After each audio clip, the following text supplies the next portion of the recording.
Hi welcome to SR news. నేను సంగీత.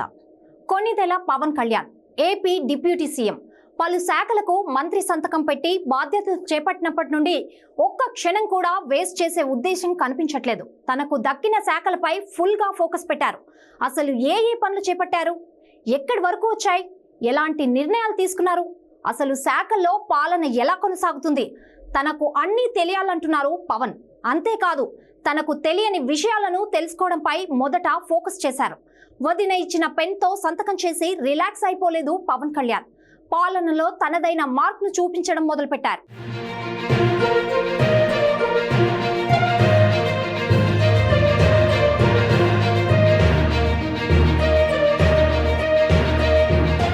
బాధ్యతలు చేపట్టిన తొలి రోజే ఏకంగా 6 గంటలు అధికారంలో రివ్యూ మీటింగ్ నిర్వహించారు పవన్ కళ్యాణ్.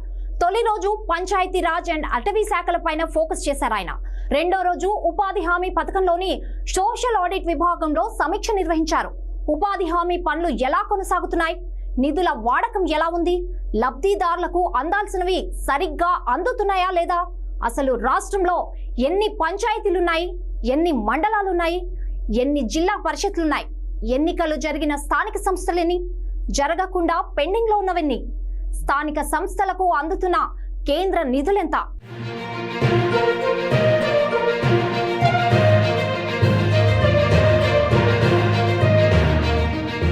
పంచాయతీరాజ్ శాఖలో డిఎల్డిఓ డిపిఓ విభాగాలేంటి, వాటి పనితీరు ఏంటి, ఆయా విభాగాల్లో ఉన్న సిబ్బంది ఎంతమంది, ఇలా అధికారులపై ప్రశ్నల వర్షం కురిపించారు పవన్ కళ్యాణ్. అన్నింటికీ సమాధానాలు తీసుకున్నారు. నిజానికి పవన్ కళ్యాణ్ కు గ్రౌండ్ లెవెల్లో పరిస్థితులపై ఖచ్చితమైన అవగాహన ఉంది. ఎన్నికలకు ముందు పవన్ అనేక గ్రామాల్లో పర్యటించారు. క్షేత్రస్థాయిలో పరిస్థితులు ఎలా ఉంటాయో ఆయనకు ఖచ్చితమైన అవగాహన ఉంది.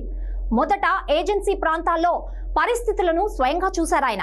అందుకే వాటి పరిష్కారంపై ఫోకస్ చేసినట్లు కనిపిస్తోంది. తనకు తెలిసిన సమస్యలే కాకుండా ఇంకేమున్నాయి, ఇలా సమస్యలన్నింటినీ తెలుసుకునే ప్రయత్నం చేస్తున్నారు పవన్ కళ్యాణ్. మీకు గుర్తుండే ఉంటుంది, పవన్ చేసిన ఫస్ట్ సైన్ గిరిజన ప్రాంతాల్లో పంచాయతీ భవనాల నిర్మాణాలకు సంబంధించిన ఫైల్ పై పవన్ తొలి సంతకం చేశారు.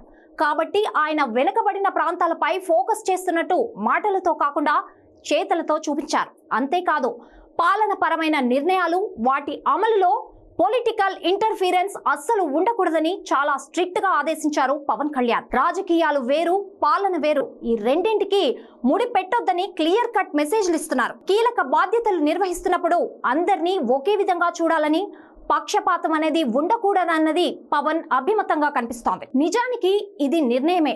గత పాలనలో మీవారు మావారు అన్నట్టుగానే ఉండేది వ్యవహారం. ప్రతి సంక్షేమ పథకం అమలులో వైసీపీ కార్యకర్తలు అభిమానులకు అగ్రతాంబూలం దక్కదన్న విమర్శలు ఉన్నాయి. ఇకపై ఇలాంటివి ఉండకూడదని చెప్పకనే చెప్తున్నారు పవన్ కళ్యాణ్.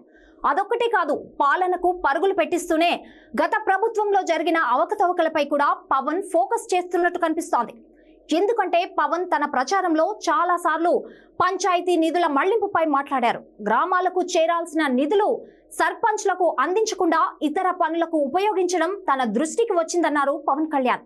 కాబట్టి ఇప్పుడు ఓ బాధ్యత గల మంత్రిగా ఈ అంశంపై ఫోకస్ చేశారు పవన్ కళ్యాణ్. రివ్యూ మీటింగ్ లో దీనిపై కూడా చాలా సేపు మాట్లాడినట్లు తెలుస్తోంది. తన దృష్టికి వచ్చిన పంచాయతీ నిధుల మళ్లింపులపై సుదీర్ఘంగా సమావేశంలో చర్చించారు. అసలు గ్రామ పంచాయతీల నిర్వహణలో సర్పంచ్లు ఎదుర్కొన్న సమస్యలేంటి, వాటి పరిష్కారానికి తీసుకోవాల్సిన చర్యలేంటి అనే దానిపై చర్చించారు. దివ్యాంగులకు ఉపాధిలో పనులు ఎలా కల్పిస్తారు, సోషల్ ఆడిట్ అంటే ఏంటి, దాని పనితీరు ఏ విధంగా ఉంది, ఎంత రీకవరీ చేశారు లాంటి వాటి గురించి సోషల్ ఆడిట్ డైరెక్ట్ ను అడిగి తెలుసుకున్నారు పవన్ కళ్యాణ్. పంట కుంటలు, అమృత్ సరోవర్, జలకళలో బోర్లు, వాటర్ షెడ్, ఇలా అనేక ప్రాజెక్టుల గురించి పవన్ ఆరా తీశారు. కాబట్టి పవన్ కు తాను మంత్రిగా చేయాల్సిన పనులేంటి, తీసుకోవాల్సిన నిర్ణయాలేంటి అనే దానిపై క్లారిటీ ఉన్నట్లు కనిపిస్తోంది. అయితే ఇతర అంశాల్లో జోక్యం చేసుకోకుండా తనకు ఇచ్చిన శాఖలపైనే పవన్ ఫుల్ ఫోకస్ పెట్టినట్టు కూడా కనిపిస్తోంది. ఓ స్టూడెంట్ లా పాలన విధానాన్ని నేర్చుకుంటూనే ఓ రూలర్ లా ముందు చూపుతూ నడుస్తున్నారు.